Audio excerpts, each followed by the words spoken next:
ya Syekh. Bismillah, nabda. بسم الله الحمد لله والصلاة والسلام على رسول الله وعلى آله وصحبه ومن والاه وبعد. This is point number 5 out of 10 points in these topics that we are trying to remind ourselves and our parents of Kutab. So this is point number 5 of them, Ash-Sharidun. So Ash-Sharidun actually Jam'u Sharid. It is a plural of Sharidun. So Ash-Sharid is somebody who escaped from a duty. So if somebody ran away from the duty or he escaped from it, so this is called sharid. And we have two kinds of sharid in Arabic language. We have the physical and the metaphorical sharid. الشارد الحسي والشارد المعنوي أو العقلي. So in Arab they say sharidun, maybe he is a slave that escaped or ran away from his owner. العرب يقولون العبد الآبق أو العبد الشارد. إذا شرد الشخص من سيده أو شرد الولد من البيت. Sometimes even the child or the son run away from the house, so go to stay outside as homeless. هذا شارد. Or some pets, for example a dog that escape or run away from the house of his owner to stay as homeless outside. Also this is شارد. هذا شارد الحسي. لكن هناك شارد معنوي. There is a metaphorical, runner away. وهذا هو أن يكون الشخص بقالبه دون قلبه. Somebody exists with his physical, but he is absent with his mental or intellectual or spiritual existence. So he's not with us. So here Sharidun means those Muslims who run away from the teachings of the Holy Quran, don't want to follow. So those are Sharidun. So we are here to see how person can be, desertee or to be run away to skip the teachings of the Holy Quran. Yes, over. Nah, jadi kita masuk ke bab kelima atau judul pembahasan yang kelima itu Asyaridun. Di Asyaridun maksudnya di sini adalah kalau diterjemahkan dalam bahasa Indonesia berlari dari kewajiban atau kita katakan berpaling dari kewajiban. Jadi Asyaridun ini dalam bahasa Arab kalau diterapkan dalam kata dia bisa sifatnya fisik, bisa juga maknawi. Jadi ketika orang menggunakan kata syaridun itu atau berpaling dari tugas atau berpaling dari sesuatu mungkin yang ini, maka syarid ini biasa digunakan dalam sebuah kalimat. Misalnya contohnya seorang budak yang lari dari tugasnya. Begitupun anak-anak. Terkadang dalam bahasa Arab syarid ini digunakan untuk anak-anak yang lari dari rumahnya. Jadi, namun maksud penulis di sini adalah asyarid ini di sini adalah seseorang yang berlari dari Al-Quran. Maksudnya dia meninggalkan Al-Quran. Artinya, ya dia tidak memperhatikan Al-Quran atau kita katakan ya berpaling, tidak menjalankan perintah yang ada di dalam Al-Quran. Nah. قال حالات الانحراف عن التدين حالات تذيب القلب مرارة. So the حالات الانحراف means the cases of deviation from the religion teachings. حالات, because we have حالات وظواهر, aspects and the cases. So the case is lower than the aspect, because the aspect something became well known, majority of people commit it. But if there is a minority of people commit something, so we say halat. This means cases, not aspects. So we have among the Muslims, there is a cases of deviation from the right path of the religion. حالات تذيب القلب مرارة. This melts the hearts of the conscious Muslims. تذيب. So as the waban is melting, that Arab they use when they are very sorrow or they are very sorry of something. They say somebody his heart is melted by this situation or by this case. You need to تذيب. add your voice, yes. Add your increase. Yes, Nam, you can hear me, right? nam. Yes, Halat, okay. nam. حالات تذيب القلب مرارة. هذه حالات cases that melt the heart with this, unfortunate feeling by the righteous Muslims. وخصوصا إذا كان المنحرف صديقا, especially if this deviator he is a friend قريبا or he is a relative. عشت معه, you lives with him أيام العلم والإيمان, you lives with him the days of knowledge and faith. Yes, so you can translate this paragraph. Over. Syekh menyebutkan bahwa al-halat atau kasus penyimpangan deviation yang terjadi dalam agama kita ini adalah yang biasa adalah kebanyakan adalah kasus what the meaning? I lost tazib. What the meaning tazib? تذيب القلب. تذيب melt the heart.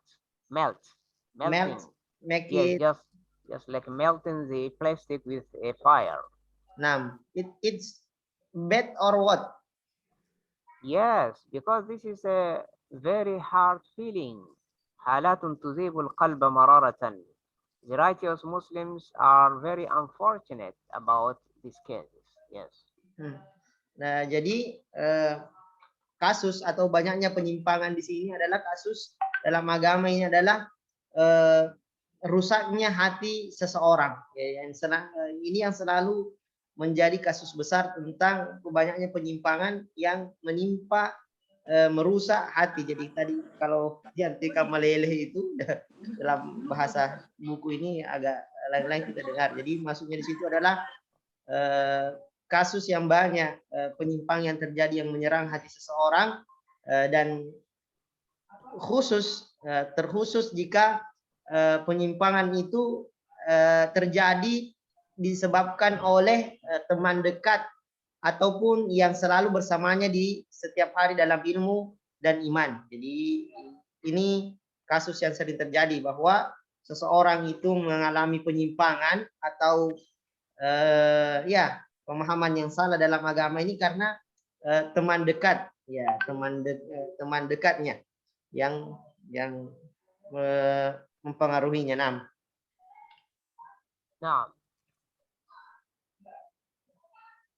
قال فبعضهم حالات الانحراف بينها تفاوت كبير. So the cases of deviation, it has different levels. Not all of them the same level. In fact, they have different levels. For some of them deviated far away, some of them maybe still near, some of them so far, and so on. Ya, jadi dari sebagian penyimpangan tersebut ada yang sudah jauh penyimpangannya dan ada juga yang masih bisa kita lihat tidak terlalu besar.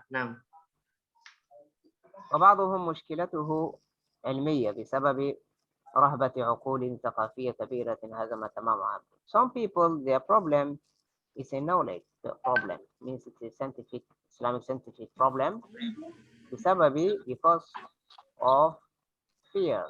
رهبة عقول ثقافية كبيرة انهزم أمامها. Yes, because there is a lot of scholars, or there is a very huge or big scholars and thinkers. So he maybe humiliated himself in front of them. You say, I cannot deal or I cannot debate with those people.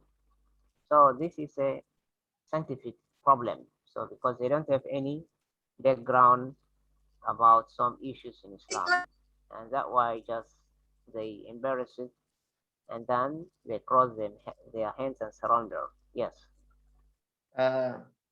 masalah kasus besar, kasus atau penyimpangan dalam agama ini yang tadi itu biasanya penyebabnya adalah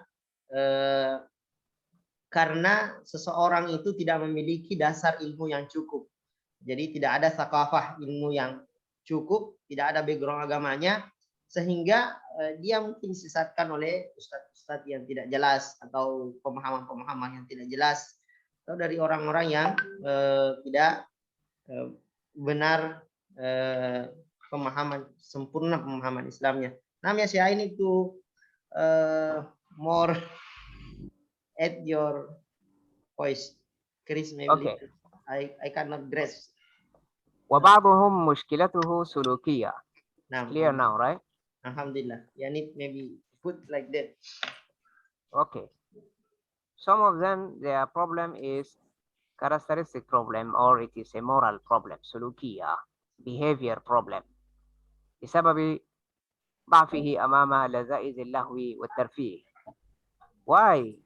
That is because he is weak in front لذائذ, the sweetness of اللهو والترفيه. No, اللهو means the entertainment, والترفيه, recreation. So that's why he surrounded or he overcome by the entertainments and recreations. So this is his problem. Yes, over. Dan sebagian penyebab seseorang itu tadi menyimpang dalam agama ini, menyimpan hatinya, keras hati itu disebabkan karena masalah sulukiyah atau masalah perilaku. Jadi yang disebut ya seseorang ini menyimpang perilakunya ya disebabkan karena lemahnya lingkungannya. Artinya dia terpengaruh dari lingkungan yang buruk. Namanya sih. وإن كان الأمر دوما يكون مركبا, but always you can find the problem is combined. It is mixed. Means مركبا, it is mixed or combined between هوى وشبهة. الهوى هو النفس, the desire of the soul, and shubha, this is the confusion of mental. So hawa, this is for spiritual, because he has desire of money or desire of specific status in the society, in the government status, or something like that. And shubha, this is mental problem, means he has confusion about what is right and what is wrong. ما هو الحق وما هو الباطل, as we said yesterday. الشبهة هي باطل يشبه الحق أو حق يشبه الباطل. It is a wrong thing that similar or look like the right, or right looks like wrong. لكنه يكون أغلب لأحدهما بحسب الحال. Sometimes the majority or the more is shubha, and sometimes the more is hawa and nafs. بحسب الحال, depends on the case of everybody as individual. فإما تعتريه شبهة تقوده للتمرغ في الشهوات، وإما تغلبه شهوة فيتطلب لها الشبهات والمخارج والحيل. Sometimes تعتريه شبهة, he impacted or he affected by shubha, means confusion, mental confusion. تقوده للتمرغ في الشهوات. So this leads him to desire, to self desire or soul desires. فالشبهة تقود إلى الشهوات, because he say, maybe the wine is not haram, because if we take just little bit, one mouthful, not haram. Or for example, he say, no, Allah the Almighty said, يا أيها الذين لا تأكلوا الربا أضعافا مضاعفة. Don't to eat the riba double and double. So if I don't eat double, I eat single, no problem. So go to this shahawat because you want to eat riba. Give somebody, for example, $1,000, and he say, okay, I receive from you $2,000. So this is riba. So sometimes the shubha can lead to shahwa. وإما تغلبه شهوة, and some of them know the shahwa overcome the shubha. شهوة فيتطلب لها الشبهات والمخارج والحيل, because he has a shahwa. He want to eat riba. He try to find the dalil, even if it is weak dalil, and say, yes, riba is halal if you eat just one time, not so and so. So this is the problem of some of them. Yes, over.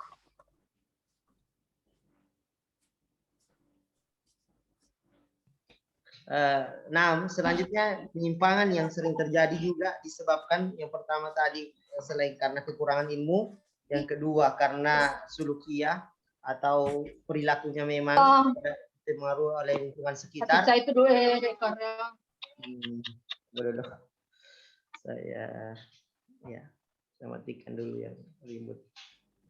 Tolong langsung dimatikan voice-nya ya, kalau ada yang nyala. Jadi selanjutnya adalah yang menyebabkan penyimpangan seseorang dalam agama itu karena hawa nafsu dan syubhat.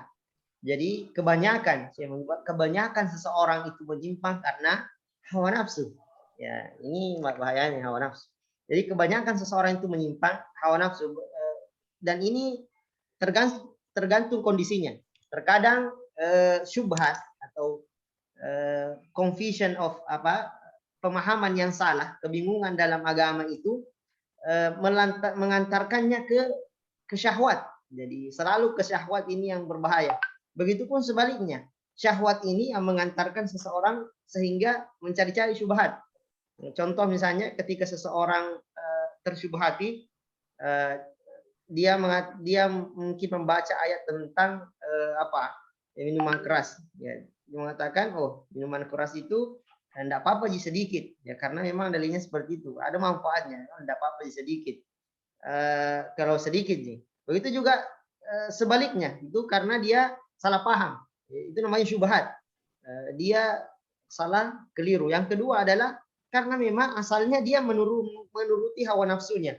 Sebenarnya dia tahu kalau misalnya riba itu adalah sesuatu yang haram, namun karena dia mengikuti hawa nafsunya, dia mengatakan riba itu di dalam Al-Quran dia cari dalil-dalil sehingga dia mengatakan mud'afan, ya di dalam hadisnya dalam Al-Quran katakan jangan engkau memakan harta riba itu mud'afan atau berkali-kali.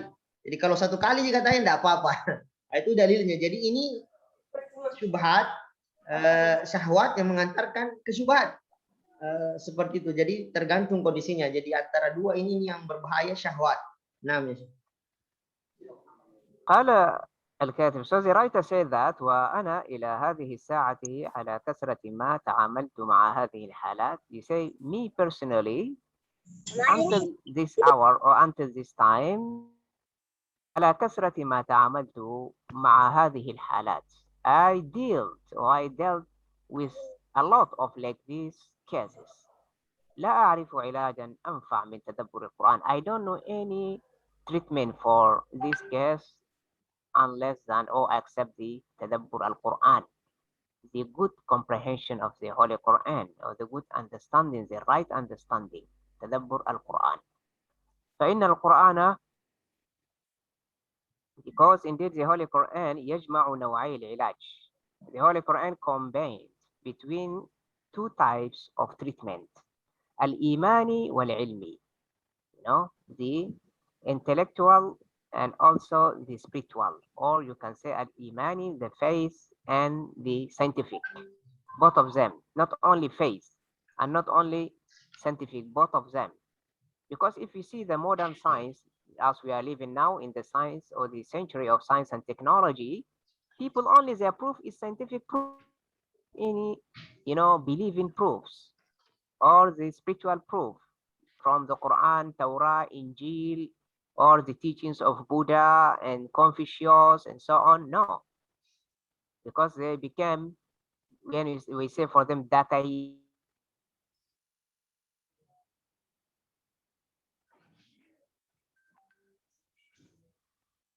Pak Yasir, your first.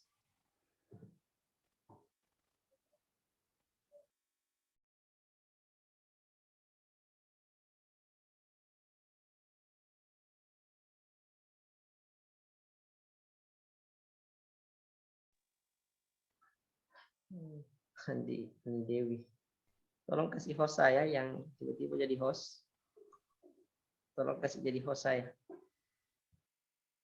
Apaan tadi kayaknya tidak stabil internet saya. Sekarang saya pakai wifi. Oke, minta tolong siapa yang Ani Dewi Wahyuni. Enggak, tolong saya dikasih jadi co-host atau host. Saya mau sharing.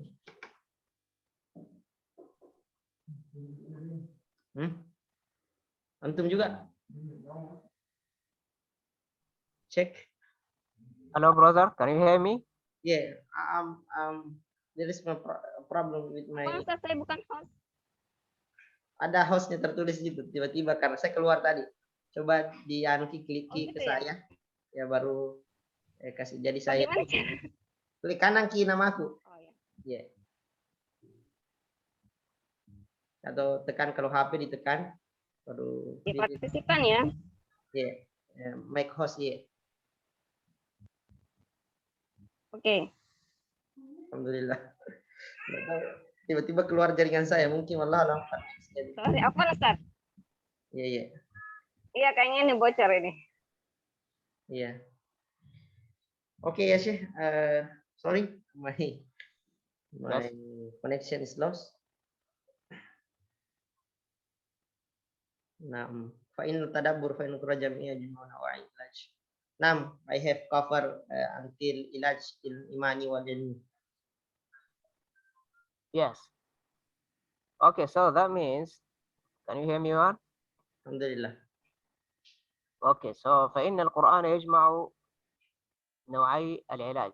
The Holy Quran join and mix between the two treatments, الإيماني والعلمي, the spiritual and the physical, or the spiritual and the intellectual, because human being consists of physical, spiritual, and intellectual level. So if we get a problem in the spiritual level, means a psychological problem, so we have to treat it by al-janib al-imani. And if it is a mental, he has a misunderstanding or confusion, you can solve the problem by the scientific. And if the physical, so that is by another thing. وهذا لا يكاد يوجد في غير القرآن. This is only in the Holy Quran we can find the both treatments. You cannot find that in anything else than Al-Quran. وهذا سر عجيب في صناعة الإخبات في النفس البشرية. So this made that top secret of making the obedience in the soul of human being. How the human being to be obedient in order to follow the regulations of life here and hereafter. So this by the Holy Quran and understanding of its meanings. Yes, over.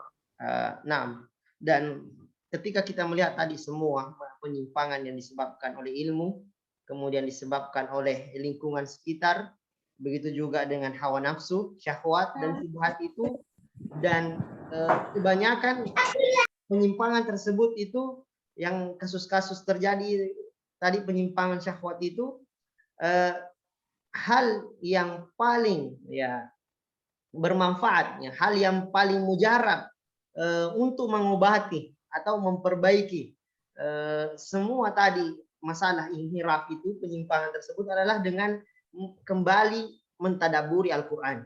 Jadi dengan kembali mentadaburi Al-Quran dengan sungguh-sungguh ya, karena Al-Quran itu berbeda dengan mungkin kitab-kitab yang lain. Al-Quran di sini memiliki dua fungsi, yaitu menyembuhkan atau memperbaiki atau merecover iman dan ilmu. Jadi dua hal, ada secara fisik, secara apa lagi namanya, ruh, begitu juga dengan akal, saintis. Jadi Al-Quran itu menyentuh dua hal itu, bukan cuma ruhnya seseorang disentuh, tetapi begitu juga dengan akalnya. Dan hal tersebut jadi satu kali, kalau kita mengatakan satu kali dipukul dua kali kena, ya dua kena itu seperti itu tidak didapatkan kecuali dengan Al-Quran. Jadi proses perbaikan tadi, penyimpangan itu tidak kita dapatkan kecuali dengan Al-Quran. Karena Al-Quran, dan disitulah rahasia, kunci atau rahasia ajaib dari Al-Quran itu, sehingga Al-Quran itu seseorang nanti bisa taat, artinya bisa mengikuti apa yang dilaksanakan oleh syariat yang diperintahkan oleh Allah Subhanahu wa taala. Di situ kuncinya. Kenapa tadabbur Al-Quran itu bisa mengubah, memperbaiki penyimpangan-penyimpangan seseorang baik syahwat maupun syubhat. Nah, ya Syekh.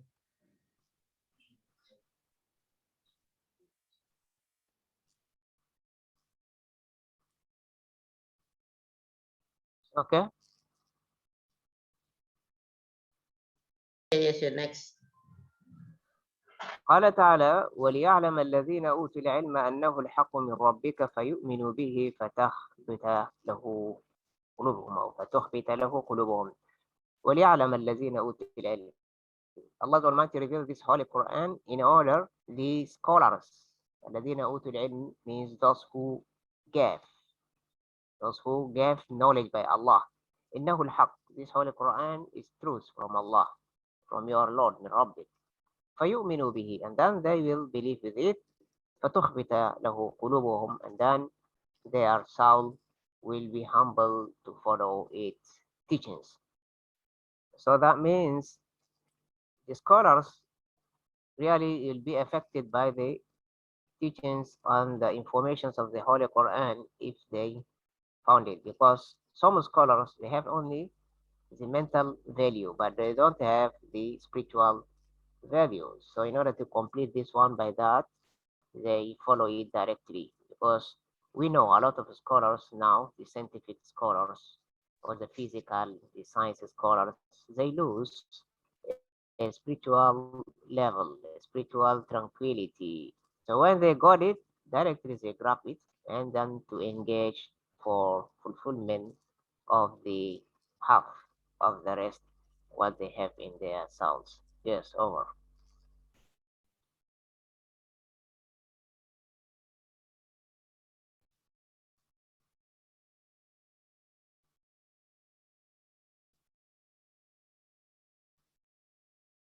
I'm sorry. Nam ya Syekh, what's the synonym of tukhbit in Arabic? تخبت الإخبات هو خضوع النفس، خضوع التذلل والإخبات، فتخبت في النفس البشرية، يعني فتخبت له قلوبهم means their hearts be obedient, be humble, be beautiful and worship to Allah.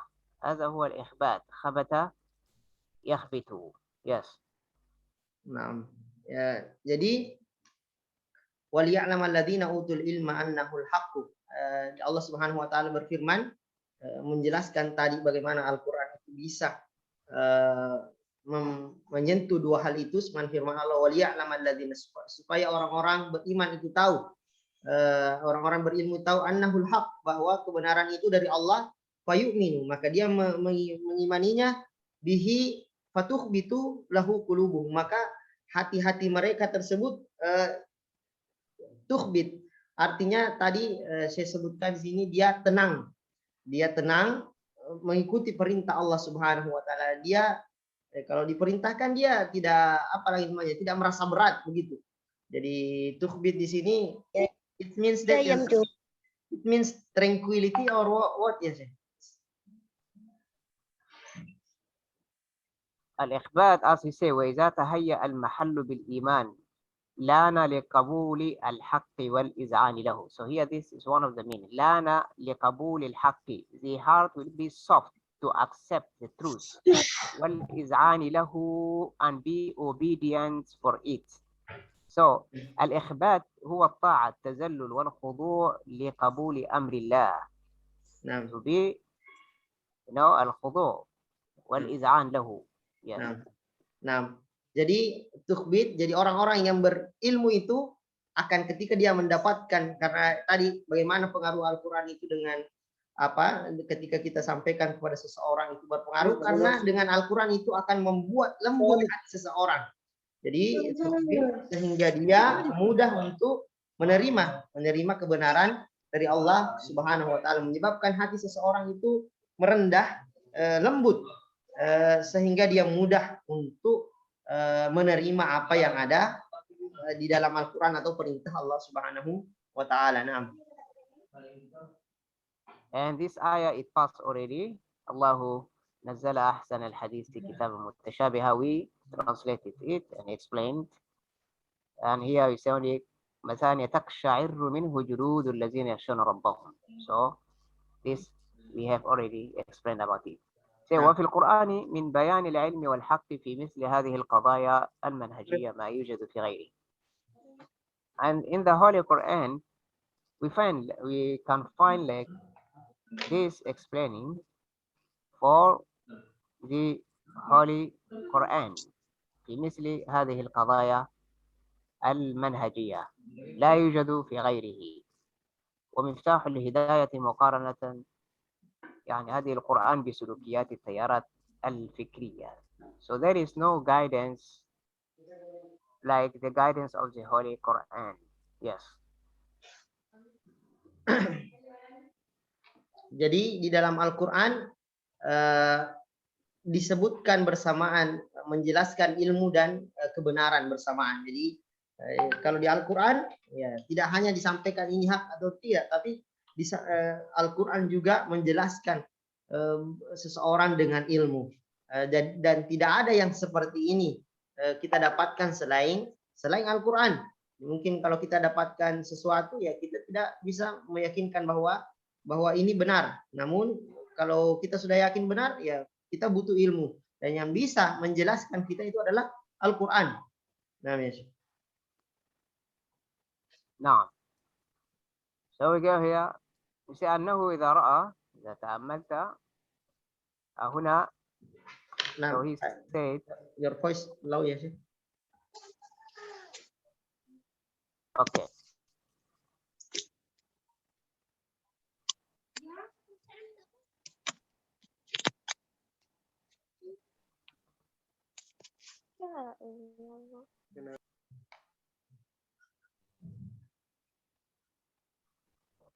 قال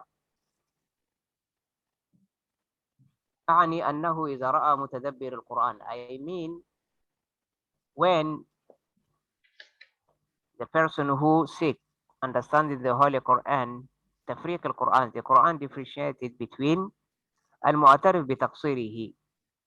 So we have المعترف بتقصيره. The Quran is differentiated between the two cases of personalities.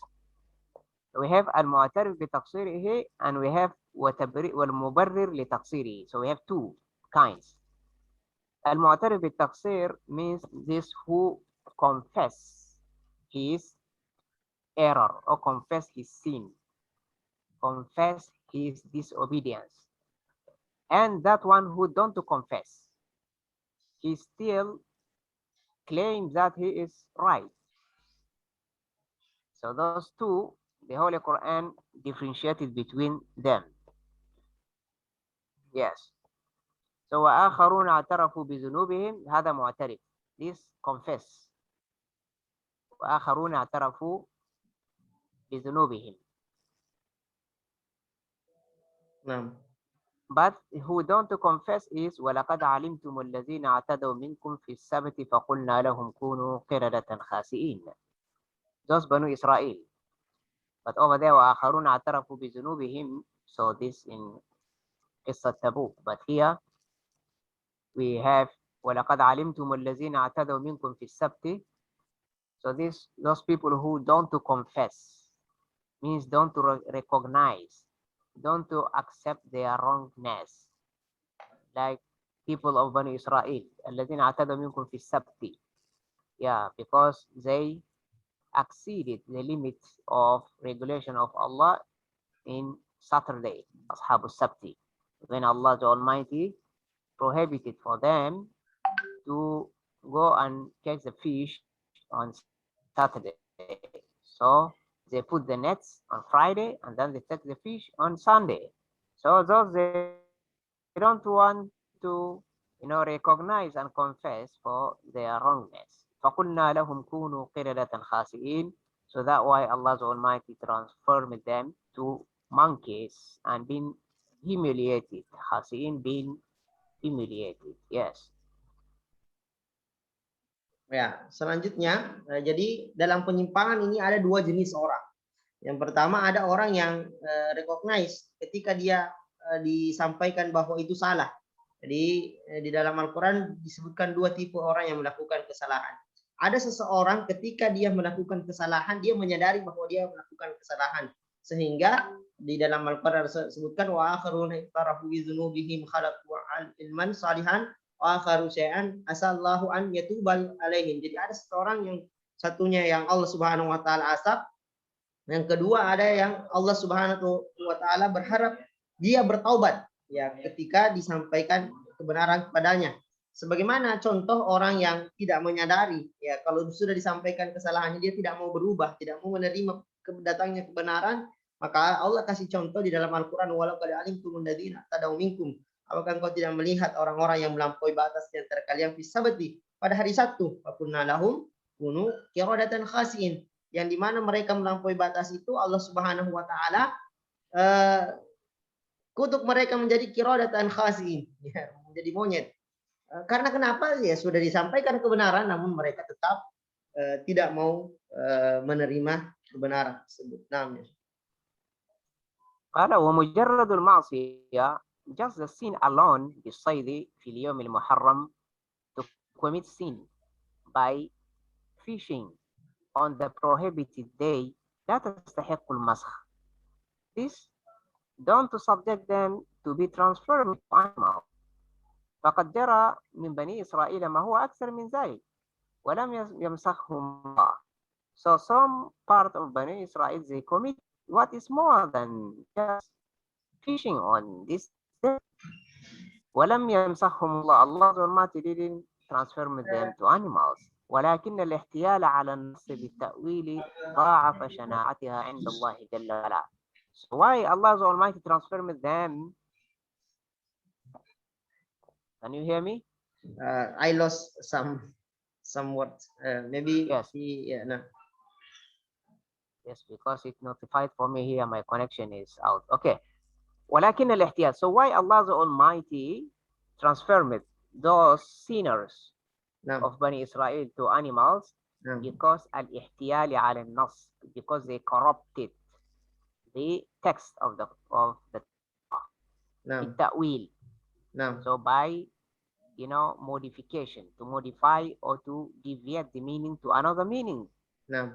ضاعف شناعتها عند الله جل وعلا. So that's why Allah Almighty punished them by this severe punishment of transforming them to animals, to pigs and monkeys, because they corrupt this concept of the regulation of their religion. Yes, over. Nah, selanjutnya tadi yang ini hukumannya besar, bahkan jadi monyet ya, ditransformasi menjadi monyet. Ada orang bertransformasi jadi monyet, itu orang Yahudi. Allah menghukum mereka dengan hukuman yang seperti ini bukan karena hanya melakukan yang haram. Tadi seandainya mereka tidak pergi ke tidak menangkap ikan di hari Sabtu itu masalah yang lain. Tapi masalah besar yang mereka lakukan adalah ikhtiyal ala nas. Mereka mengubah atau mengakal-akali nas dan mentakwilnya sehingga mereka dia sudah tahu itu salah tapi mereka mencoba untuk mencari-cari pembenaran. Dia cari untuk disimpangkan. Itulah orang-orang Yahudi mengubah-ubah kitab Allah sehingga Allah Subhanahu wa taala menghukum dengan mereka dengan hukuman yang sangat besar sampai ditransformasi menjadi monyet. Nah, so here I want to summarize this meaning here. Ash-sharidun, those who run away from the teaching of Allah, two kinds. Some of them because of their hawa, some of them because of their shahwa. So this is the big problem is the shubuhat. But shahawat, Allah can forgive. As Allah said there, as Allah yatubu alayhim. This is the same problem that happened for Adam and Iblis. Adam asa Allah bil-shahwa. Lakin Iblis asa Allah bil-hawa, yani bil-shubha. no. So Iblis, because of intellectual, he said, أنا خير منه خلقتني من نار وخلقته من طين فإن لكم فيها ملك لا يبلى, and so on. He tried to make some sophisticating.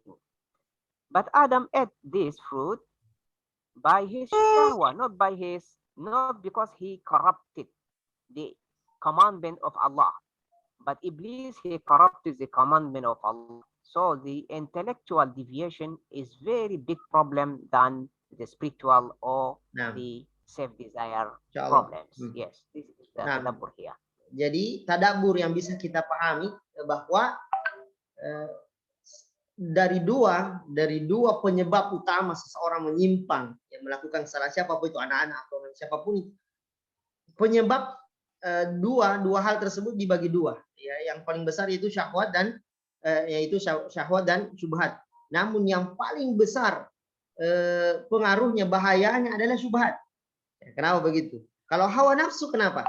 Apa bedanya? Kalau syahwat atau hawa nafsu, Allah bisa ampuni. Tadi di ayat itu. Kalau hawa nafsu, Allah Subhanahu wa taala masih punya harapan untuk diampuni. Tapi kalau syubhat, maka Allah Subhanahu wa taala di ayat selanjutnya mengubahnya, tidak ada lagi jalan lain kecuali dijadikan monyet. Jadi karena kenapa? Kalau seseorang terkena syahwat, itu beda dengan orang yang melakukan syubhat. I lost the idea, Syekh. What's the mind of syubha that Allah Subhanahu wa taala curse. Nah. Yes, shubha is more dangerous than shahwa, because shubha, it is a mental problem, debate. As we say, Iblis, his problem is shubhat, but Adam, his problem is shahwa. So that way, فتلقى آدم من ربه كلمات فتاب عليه إنه هو التواب الرحيم. But Iblis, he get la'na, curse from Allah. Yes. Jadi kita bisa lihat contohnya adalah Allah Subhanahu wa taala di dalam kisah Adam dan Iblis, Adam alaihissalam. Adam itu melakukan kesalahan karena apa? Syubhat atau dia karena hawa nafsu, karena dia ingin makan buah uldi kekal. Namun sebaliknya, iblis ini dia menyimpang bukan karena hawa nafsu, namun dia menyimpang karena tadi ini mengikuti syubhat akalnya. Dia mengatakan, ya saya ini banyak alasannya. Jadi penyimpangan seseorang karena syubhat itu lebih berbahaya daripada penyimpangan dari hawa nafsu. وإذا رأى متدبر القرآن, إذا رأى متدبر القرآن, the comprehension of the Quran, if we use it, and then we see تعظيم القرآن لمرجعية الصحابة. So the Holy Quran, it graced مرجعية الصحابة في فهم الإسلام. They have a very good understanding for the Holy Quran and Islam. So they don't debate or go to corrupt and deviate the meaning of the Quran. وربط فهم الإسلام بتجربة بشرية كقوله تعالى, as Allah the Almighty said, فإن آمنوا بمثل ما آمنتم به فقد اهتدوا وإن تولوا فإنما هم وإن آمنوا بمثل ما آمنتم به فقد اهتدوا. So if they believe as you believe, they will be guided. فإن آمنوا بمثل ما آمنتم به فقد اهتدوا. And he said والذين اتبعوهم بإحسان, and those who follow with them. So it means من تابعون. Yes, so this is to show the greatness of Sahaba. آمنوا بمثل ما آمنتم به فقد اهتدوا. والذين اتبعون بإحسان, those تابعون who followed them by the right understanding. And Allah said also صراط الذين أنعمت عليهم, so those الأنبياء والصالحين وحسن أولئك رفيقا أولئك الذين أنعم الله عليهم من النبيين والصديقين والشهداء والصالحين. وقوله تعالى وأنا أو إياكم لعلى هدى أو في ضلال مبين. Those are proofs that shown that when we follow the golden generation of our nation, that means the Sahaba, Tabi'in, so we will be guided. Don't go and debate and deviate some meaning of the Holy Quran. Just we follow our golden generation and the Prophet Sallallahu Alaihi Wasallam. Yes, over. Nah, selanjutnya kita melihat bahwa para orang-orang atau generasi yang betul-betul mentadabburi Al-Quran adalah mereka para sahabat. Ya, mereka lah para sahabat yang menjadi rujukan. Jadi para sahabat radhiyallahu anhu mereka lah marja atau tempat kita kembali untuk melihat definisi penjelasan Al-Qur'an, bagaimana Al-Qur'an itu ditadaburi. Karena mereka lah yang paling paham, mereka lah yang paling dekat dengan Rasulullah SAW. Sebagaimana firman Allah Subhanahu wa taala, fa in amanu bimithli ma amantum. Jadi amantum bihi. Yang dimaksud di sini adalah tadi sahabat. Jadi jika kamu beriman, fa in amanu, yang maksud jika kalian beriman, sahabat di sini bimithli ma amantum. Di sahabat walladzina tabauhum bi ihsan. Jadi yang dimaksud di sini walladzina tabauhum bi ihsan adalah para sahabat yang walladzina tabauhum, siapa dan orang-orang yang mengikuti bi ihsan, mengikuti dengan baik. Siapa itu? Ya sahabat. Siratal ladzina an'amta alaihim, mengikuti siratal ladzina an'amta alaihim. Siapa itu yang mengikuti siratal ladzina an'amta alaihim, yang diberikan jalan nikmat dari Allah Subhanahu wa taala adalah mereka para sahabat. Selanjutnya ayat lain, wa inna auliya wa inna au iyyakum la'alla hudan au fi dhalalin mubin. Jadi afatat mauna an yu'minu lakum walau raddu ila rasuli ila ulil amri minhum la'amilul ladina yastambitunahu minhum. Jadi semua tadi ini tidak dijelaskan secara panjang. Ini menunjukkan bahwa tidak ada jalan lain untuk kita mentadaburi Al-Qur'an. Artinya kita ingin memahami Al-Qur'an ini kecuali kembali kepada marji'nya, yaitu para sahabat, karena mereka lah yang paling paham dengan tadabbur Al-Qur'an. Nah, ya.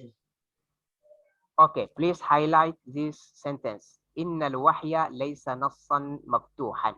Please highlight this one. Innal wahya laysa nassan maftuhan. Down there. Where? After the ayats. ففي مثل down the ayat. The last ayat. Yes, down of it. Nam. Yes, just here to maftuhan. Nam. Yes. Nam. Really, this is a key word of this here all, because we are talking about ash-sharidun, those who run far away from the teachings of the Quran. So this is a key word here. Conclusion of this idea. Innal wahya, indeed, the revealing, laysa nassan maftuhan. It is not an open text. What that means? This is a very precious word here.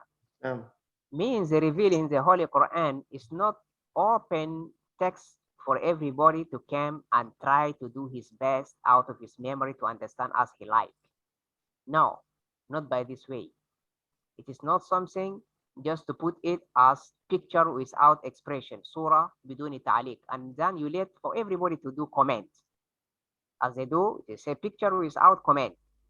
So why? Because they let you to comment according to your desire, according to your attitude, according to your behavior. No, the Holy Quran should be understood and applied as the 4 generations done exactly. Sahaba, tabi'un, tabi'in. So inna al-Quran, inna al-wahya laysa nassan maftuhan.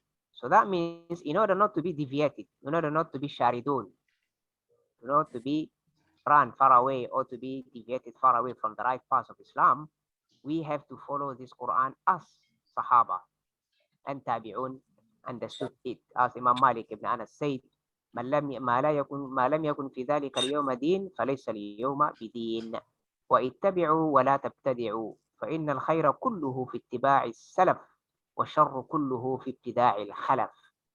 So we have to understand this Holy Quran and apply. Understanding and applying supposed to be as Sahaba and Tabi'in done. Yes, over.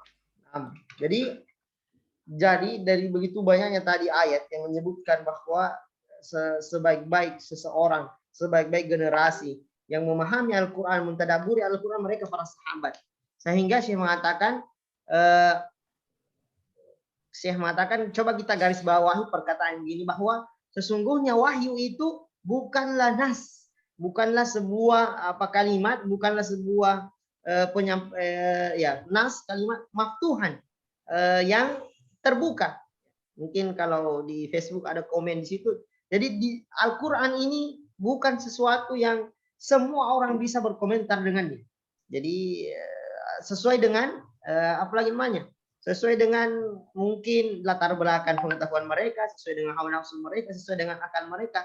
Namun Al-Quran ini sudah ditentukan bahwa yang paling selamat, yang paling benar, yang harus kita ikuti. Dia sudah tertutup. Di Al-Quran ini tertutup untuk dikomentari dan diberikan penjelasan. Ya, diberikan penjelasan yang tidak yang sesuai dengan petunjuk para sahabat dan generasi setelahnya. Sebagaimana perkataan Imam Malik, laisa dinan ما لم يكن في ذلك اليوم دينا فليس بدين. So Imam Malik, for your information, he is tabi'i. He is third generation. Tabi'i. So he said, what is not a religion during that time means the first era, second era. So today cannot be a religion. Nah, oke. Jadi Imam Malik kemudian mengatakan bahwa apa agama yang bukan, jadi agama yang bukan agama pada hari itu, yang dimaksud agama pada hari itu adalah agama generasi kedua, yaitu para sahabat, maka bukanlah agama pada hari ini. Jadi yang tidak diamalkan para sahabat jangan amalkan hari ini, karena syariat itu mau diikuti, bukan untuk dimodifikasi.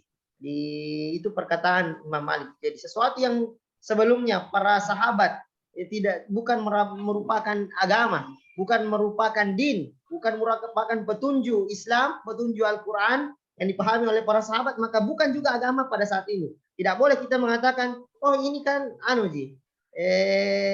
begini ya. Tidak boleh, kalau tidak dicontohkan jangan. Nah,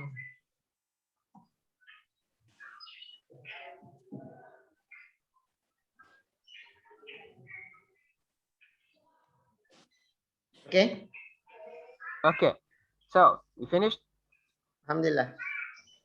So قال القرآن الكريم يأمرنا بل هو مرتبط بالاهتداء. So indeed this Holy Quran, it linked by guidance of the four experience, تجربة بشرية سابقة, human being four experience in before us. فيأمرنا أن نؤمن كما آمن الصحابة. We believe as صحابة believe. وأن نتبع الصحابة بإحسان, and we follow صحابة. So when we say follow Sahaba, means Sahaba in general. Sahaba in general means congregationally they are ma'sumun, means they are guaranteed to commit error, cannot commit error. But individuals, yes, we can find some Sahaba as individuals, they can commit errors, cannot follow them. But in general, Allah the Almighty committed them as by herd humiliation. So in general, but some individuals, maybe they can commit errors. Well, and don't to say we follow every single Sahabi, as some of them, they have hadith, but it is wrong hadith. They say, Ashabi kan nujumi bi'ayyihim uqtadaytum ihtadaytum. So that is not hadith, actually. Ashabi kan nujum, they say, my companions like stars. Bi'ayyihim uqtadaytum ihtadaytum. By each one, by any one of them, you follow, you will be guided. No, that is wrong. Not every single Sahabi, if we follow him, we will be guided. There is some Sahabas as individuals, they misguided. Really, they deviated far away. But in fact, some of them, they even abandoned Islam. They committed ridda from Islam. So, but that era in general, yes, it is a golden era in general by congregation of them. ويأمرنا بوضوح أن نرد الأمر إلى أولي العلم الذين يستنبطونه. And also the Holy Quran commanded us to take any problem or any issue, to take it back, to refer with it to أولي العلم, to the ulama, the scholars. Means some things cannot find during the era of Sahaba and Tabi'in. So how we do? We go to the scholars, the modern scholars who are living, means the current, the present scholars who are living amongst us, who knows how to conclude the hukum, the regulation from the Holy Quran. أولو العلم الذين يستنبطون, they do istinbat, conclusion of regulation from the Quran and Hadith. وهذا كله بين أن الإسلام ليس فكرة مجردة مفتوحة. Islam is not open idea. مفتوحة دلالات يذهب الناس في تفسيرها كل مذهب. Everybody came and do his command, just like post and command. No, Islam is not post and command. Islam is something that applied by a specific generation. We have to follow them. But if you want to follow us, we like, so we get a lot of deviation. Murji'ah, Khawarij, Qadariyah, Jami'ah, and so on, a lot. Why all those came? Because they don't follow as-salaf as-salih, but Ahlul Sunnah wal Jama'ah, they follow that. But we have more than 70 Islamic sectarians, all those from where they came because they deviate from following the golden generation. So we got a lot of ideas, idea of Khawarij, idea of Murji'ah, Qadariyah, Jahmiyyah, and so on. All those, they deviate from that right path because they consider this religion as post and comment. They take it just a post posted by Muhammad, and then they came to comment as they like, and then to follow as they comment. So that is not the way of understanding the Islam. Yes, over. Nah, jadi penjelasan yang selanjutnya bahwa maka Allah Subhanahu wa taala memerintahkan kita dengan jelas. Jadi Allah Subhanahu wa taala dengan jelas memerintahkan kita untuk beriman sebagaimana para sahabat beriman. Jadi jangan kita mencari-cari jalan yang lain. Sebagaimana kita mengikuti sahabat dengan biihsan. Kita dengar biihsan di sini tadi Syekh garis bawah bahwa biihsan di sini yang dimaksud adalah mengikuti para sahabat secara general, secara umum, secara generasi para sahabat, yaitu generasi emas Islam, yaitu para sahabat. Jadi kita mengikuti para sahabat itu secara umum karena secara umum yang mereka sepakati dalam kebenaran. Jadi kalau misalnya dalam hal pribadi, ya tentu para sahabat ini kemungkinan ada 1-2 orang yang menyimpang bahkan tersesat, artinya kafir begitu. Tapi yang dimaksud di sini adalah para sahabat yang kebanyakan, ya banyak sahabat, ribuan yang beriman kepada Allah Subhanahu wa taala. Meskipun kita tidak melihat secara person, karena terkadang memang sahabat ini bukan malaikat atau maksum sebagaimana Rasulullah SAW yang ada yang tidak ada kekeliruannya, yang langsung Allah Subhanahu wa taala perbaiki. Namun para sahabat ini secara umum mereka ini sudah menampilkan perintah, sudah menampilkan tadabbur Al-Qur'an ini secara sempurna. Jadi tidak ada lagi jalan untuk kita membuat membuat komen-komen atau mengepost di Al-Qur'an ini, oh menurut saya begini. Jadi kalau kita ingin memahami Al-Qur'an supaya tidak menyimpang, supaya kita tidak berpaling dari Al-Qur'an, maka jalannya adalah bagaimana kita mengikuti para sahabat ya, sesuai dengan pemahaman mereka. Nah, ketika kita tidak mendapatkan sesuatu jawaban yang mungkin hari ini ada ya teknologi dan lain sebagainya yang berhubungan dengan zaman kita, maka Allah Subhanahu wa taala memerintahkan untuk kita narudui al-amr ila ulil ilmi alladzina yastanbitunahu. Untuk kita bertanya, artinya kita mengambil referensi kepada ulama. Ulama siapa? Yang yastanbituna, yang mereka mengambil kesimpulan. Artinya merujuk dari para sahabat kemudian menyimpulkan menyimpulkan hukum sehingga sesuai dengan kondisi kita sekarang ini. Nah, jadi tidak ada lagi jalan untuk kita membuka pemahaman mungkin ini karena ya di Saudi atau mungkin di Indonesia juga banyak seperti ini, pemahaman liberal, sehingga mereka mencoba, dan ini berbahaya ya, sehingga mereka nanti menjadi apa? Menjadi Murji'ah, menjadi Qadariyah, menjadi apa? Itu karena mereka tidak mengikuti pemahaman secara umum para sahabat yang Allah Subhanahu wa taala sudah jamin di dalam nas. Nah, maybe it's the last. Yes, وإذا رأى متدبر القرآن أيضا. So this is another aspect of تدبر القرآن, because actually in the Holy Quran we have a lot of points that we can pause, we can stop in order to do some tadabbur for it, So that why some of ulama, they mention a lot of that, thousands of places to, stop and do some of this tadabbur. So one of them is Bayan al-Quran li tafahat dunya, how the Holy Quran reported the, unvaluable case of dunya. This dunya is not that value as we believe. وكثرة ما ضرب الله لذلك من الأمثال. Allah Almighty gave a lot of examples for this in the Holy Quran. كنهي نبيه عن الالتفات إلى الدنيا. So Allah Almighty denied his prophet to, to look to the dunya, means to look to the wealth and the wives of the others. He said, وَلَا تَمُدَّنَّ عَيْنَيْكَ إِلَى مَا مَتَّعْنَا بِهِ أَزْوَاجًا مِّنْهُمْ. لَا تَمُدَّنَّ عَيْنَيْكَ, don't to extend your eyes to look مَا مَتَّعْنَا بِهِ أَزْوَاجًا مِّنْهُمْ, what we get from some blessing or some enjoyment, some rejoice. أَزْوَاجًا مِّنْهُمْ, because means don't to look to those disbelievers, kuffar. They have beautiful wives, they have, children, they have, rejoice and enjoyment in their life by their wives. So don't to extend your eyes to look to that.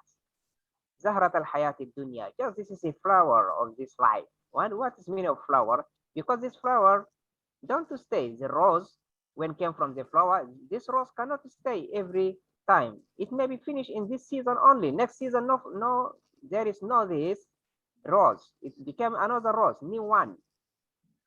But maybe the flower can stay for 2, 3, 5 years, but the rose cannot stay more than one season.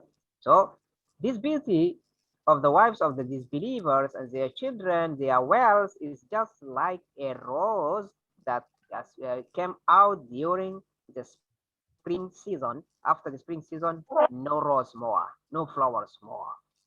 Zahrat al-hayat dunya. لنفتنهم فيه, and this is for اختبار, and this fitna means to test them. This is a test for them, اختبار وامتحان. and يا أيها النبي قل لأزواجك إن كنتن تريدن الحياة الدنيا. So maybe, and the next ayah also is close to that. This is directed to the wives of the Prophet sallallahu alaihi wasallam.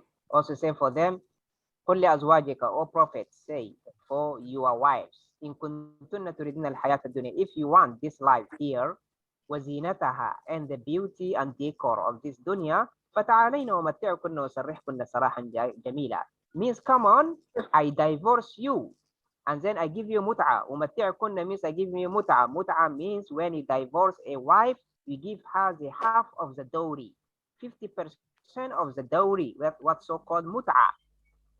So Prophet said, if you don't want to seek with me hereafter, you want here this life of dunya, come on, I divorce you, and then I give you your half of the dowry, وَأُسَرِّحْكُنَّ سَرَاحًا جَمِيلًا, and then I divorce you to go and release you and give you your freedom, go to enjoy your life here, and then you don't have any portion in hereafter in paradise with me or with the Prophet, as they are Ummahatul Mu'minin, and they will be the wives of the Prophet ﷺ even in Akhirah. So that's why Prophet ﷺ, his wives cannot be married by anybody after him, because they are his wife in hereafter in Jannah. But if somebody else who died, we can marry his wife, and then this wife will be the wife of the last husband she married. So that why this wisdom, we cannot marry the wives of the Prophet. But in fact, we consider them as our moms, our mothers. And so Allah wants to say, حُرِّمَتْ عَلَيْكُمْ أُمَّهَاتُكُمْ وَبَنَاتُكُمْ وَإِن كُنتُنَّ تُرِدْنَ اللَّهَ وَرَسُولَهُ. But if you want Allah and His Prophet, وَالدَّارَ الْآخِرَةِ, and hereafter means Jannah, paradise or heaven, فَإِنَّ اللَّهَ, indeed Allah the Almighty, أَعَدَّ لِلْمُحْسِنَاتِ, prepared for the good one and righteous one of you, min kunna, from you, ajran azima, a very big reward in Jannah. فانظر منزلة الدنيا في معيار القرآن. He said, yeah, unzur, look to the value, look to the rate of the dunya in the rating of Quran, or in the evaluation of Quran, in the assessment of the Holy Quran. Yes, over. Now, what's the meaning of litafir?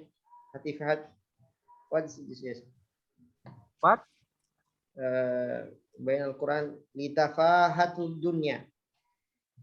Tafaha, syai'un tafih. Tafahatun, tafihun means something insignificant. Insignificant. So at-tafaha, insignificance. Nah, jadi coba kita melihat bagaimana mentadaburi Al-Quran, ya, sebagaimana yang Allah Subhanahu Wa Taala contohkan, contoh tadabur Al-Quran tentang dunia, bagaimana kita memandang dunia ini. Allah Subhanahu Wa Taala menjelaskan di dalam Al-Quran keadaan dunia. Ya, jangan usah kita tanya-tanya siapa. Coba kita lihat bagaimana Al-Quran menjelaskan tentang dunia, bahwa dunia itu adalah sesuatu yang insignifikan, sesuatu yang bukan menjadi sesuatu yang sangat penting bagi kita. Di dunia ini bukan sesuatu yang menjadi tujuan utama kita. Wa katsirun, sebagaimana Allah Subhanahu Wa Taala berikan contoh. Ini contoh tadabbur. Wala tamuddanna 'ainaka ila ma mata'na bihi azwajan minhum zahratan hayatid dunya linaftinahum fihi. Jadi janganlah kalian tertegun mata kalian, atau artinya kita ya ingin juga seperti itu. Mata'na, kepada apa yang Allah Subhanahu Wa Taala berikan kenikmatan atau kesenangan azwajan minhum, dari apa namanya, istri-istri mereka, kemudian zahratal hayatad dunya, dan begitu juga dengan bunga-bunga dunia, ya, zahratal hayatad dunya, saya sebutkan di sini ya, bunga-bunga kehidupan dunia itu yang mungkin hari ini ada, besok sudah hilang, ya, beberapa waktu saja. Linaftinahum fi, yang hanya tadi semua istri-istri itu, kemudian bunga-bunga dunia yang dimiliki oleh orang-orang kafir tersebut, jangan kita tertipu, jangan kita tertegun, walau saya juga seperti itu. Namun Allah Subhanahu Wa Taala linaftinahum fi, Allah Subhanahu Wa Taala ingin menguji mereka, ingin ya, kalau difitnah, memberikan fitnah, menguji mereka. Mana juga perkataan Allah Subhanahu Wa Taala bagaimana menggambarkan dunia, ya ayuhan nabiyyu qul li azwajika, sampai Allah Subhanahu Wa Taala menyuruh Rasulullah SAW untuk menceraikan istrinya. Coba ya, qul li azwajika in kuntunna turidan, jika engkau menginginkan kehidupan dunia, wa zinataha, dan perhiasannya, fata'alai, maka datanglah segini, wa umati ukunna, maka saya akan datangkan kepadamu apa mungkin di situ adalah tadi mut'ah, saya akan berikan engkau harta. Saya berikan engkau harta mut'ah, kemudian saya ceraikan engkau dengan cerai yang baik. Artinya cerai dengan cerai yang bagus, saya kasih harta. Kalau memang engkau mau bersama saya, mengharapkan akhirat, silahkan. Tapi kalau engkau mengharapkan dunia, saya akan ceraikan kamu, dan silahkan saya kasih kamu harta. Karena memang ya kehidupan Rasulullah SAW seperti itu. Wa in kuntum turiduna Allah wa rasulahu wa daral akhirati fa innallaha 'alal muslimina minkum ajran azimah. Saya tadi sebutkan tentang ummahatul mukminin. Ummahatul mukminin itu meninggal Rasulullah SAW tidak boleh dinikahi. Karena kenapa? Dia adalah ibunya orang-orang beriman. Dan sebagaimana juga sebagaimana juga hikmahnya bahwa seseorang itu kalau dia sudah meninggal suaminya, kemudian dia menikah dengan laki-laki lain, nanti dia di surga bersama dengan suaminya yang terakhir.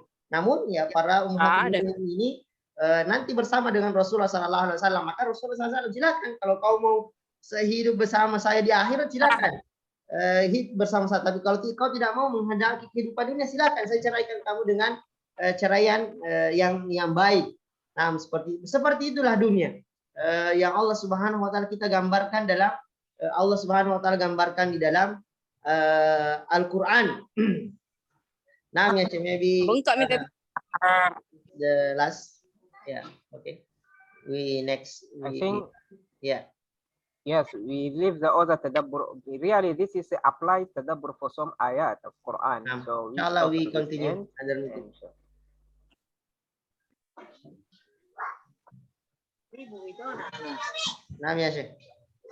We close.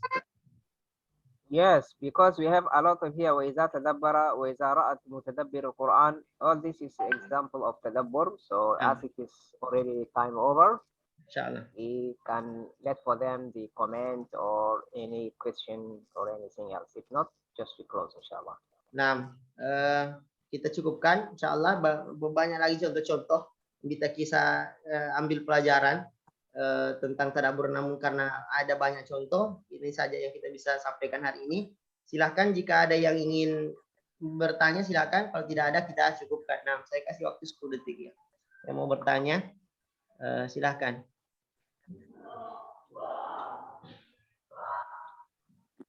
Saya Ustadz. Ya, Fadal. Afwan. Tadi itu kan ada penjelasannya tentang penyimpangan itu ada dua. Orang-orang yang masih menyadari kesalahannya, dan yang kedua itu orang-orang yang tidak mau bertobat. Bahkan Allah menggambarkan di dalam Al-Quran itu dengan sebutan monyet ya. Bukan ditransformasi, bukan digambarkan. Oh iya. Memang jadi monyet dia. Oh, dikutuk. Apa Ya. ada penjelasan khusus atau mungkin ada kenapa harus dikutuk seperti monyet? Ya. Untuk bagi orang-orang Yahudi. Mungkin siapa tahu ada mungkin penjelasan khususnya gitu, Ustaz Afwan. Nah, itu pertanyaannya ya? Iya. Ya, maybe Iya, yes. Ustaz. I just want to make it clear again about the ayah about Bani Israel who appears to be monkey. It's transformation of just imagination. Because and what the reason Allah Subhanahu wa Ta'ala give them punish like that? Punishment, yeah. Yes. Okay, actually, first of all, this masakh, we have different. Can you hear me? Nam. So al-masakh, some of them they say maskhun haqiqi, ومنهم من قال maskhun ma'nawi. Among the mufassirin, since Imam al-Mufassirin Ibn Jarir al-Tabari, until last one, maybe Ibn Sa'di, for example. If we seek the meaning of al-masakh, some of them they say maskhun haqiqi. It is a real transformation, means real biological transformation from the human being to monkey and pig. And some of them, this is a weak opinion, they say no, it is not that real, but it is metaphorical, means majazi, means their behavior became like monkeys and pigs, because the behavior and the attitude of monkey is just mating, the sex always, and the behavior of the pigs is eating, always eating everything, even if one of his gender died, can eat him. Even if he didn't find anything to eat, can eat his stool, for example, and so on. So this is another opinion. They say this is a metaphorical transformation, not a biological, physical transformation. But in those two, we can say we have the, al-qawl al-rajih or qawl al-jumhur, the bulk of the Muslim scholars or from the Mufassirin, they say maskhun haqiqi. It is a real, biological transformation, and they died. Because some say, okay, if they are by this way, where is their generation? Where is their descendant until now? No, they died directly, because if Allah Almighty transforms somebody to an animal, cannot live a long time. Will die the same day or after several days only. And the point of question is about why Allah Almighty punished them by this severe punishment, means this intensive punishment. Because we have different type of punishment. Allah Almighty can punish intensive punishment, otherwise normal punishment. So to transform people to animals, this is one of the severe punishment, means the intensive punishment. The intensive punishment be for those who has shubuhat, they have shubuhat. Shubuhat means to debate. After everything is clear, they go to debate in order to corrupt some meaning. So Allah the Almighty punishes them by this deviation, by this way, because they deviate far away. They try to debate the divine speech. They want to do something that can contradict what Allah the Almighty is saying after everything is clear. But for some people who Allah Almighty punishes them as a normal punishment because of their shahawat, for example, not because of shubuhat. For example, if you say Qawm Nuh alayhi salam, this is a severe punishment by flooding, by tsunami. This is a global tsunami. Why? Because Nuh alayhi salam stayed among them 1,000 years minus 50. Means this only in da'wah, but before da'wah and after da'wah also is more. Maybe Nuh alayhi salam has 3,000 years. Maybe before to be prophet, how many live? Allahu alam. And after the tufan, after the global tsunami, how many? Allahu alam. That means the age of Nuh alayhi salam is more than 1,000. So this is enough. 1,000 years minus 50 is enough to improve. If not, so Allah Almighty will punish them.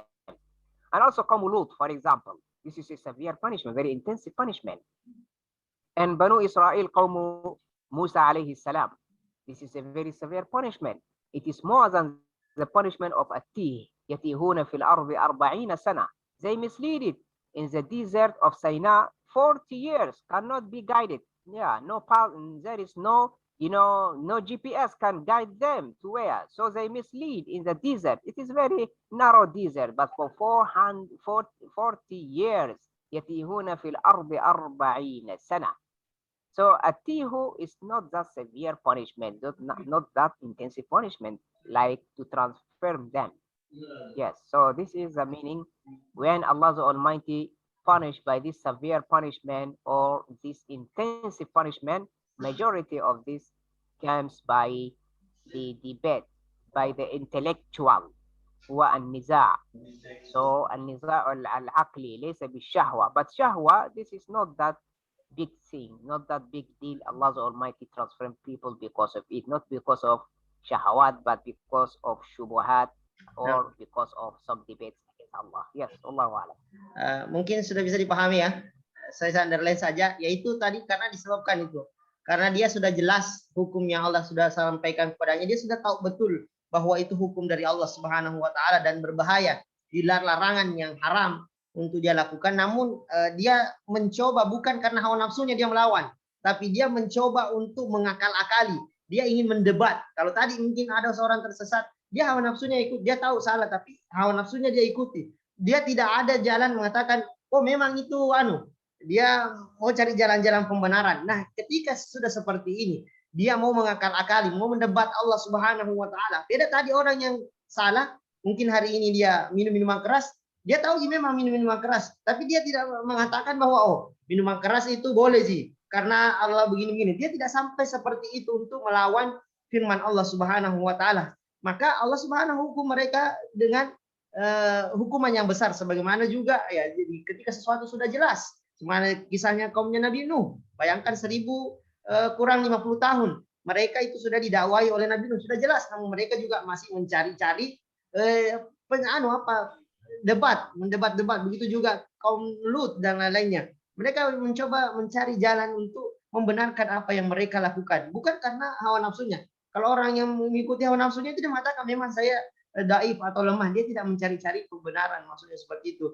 Nah, beda dengan kaumnya Nabi Musa ya, kaumnya Nabi Musa contohnya yang lain itu Allah, hawa nafsu itu ketika mereka disesatkan itu masih hawa nafsu, masih 40, tapi yang sifatnya intensif ya, sebutkan saya tadi istilahnya intensif, yang begitu langsung kena mereka seperti tsunami itu karena mereka memang sudah melakukan penyimpangan yang betul-betul syubhat, yang mereka ingin membantah Al-Quran ini, padahal mereka sudah tahu. Nah, itu mungkin sedikit gambaran yang bisa disampaikan. Syukran, jazakumullah khairan.